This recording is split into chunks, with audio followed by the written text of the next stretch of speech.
A/B testing. Explain as fast as possible. You. Yes, you. You made a thing. People like thing. You made another thing. You think new thing better. But you also like Crocs with socks. Your judgment is questionable. You summon the data gods.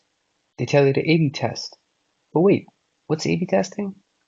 Split your users into two groups. Group A sees the old thing. Group B sees the new thing. You measure which one performs better. Congratulations, you're A/B testing. You run the test. New thing get more clicks. You launch new thing. New thing fails. You have a meeting with HR. You summon the data gods.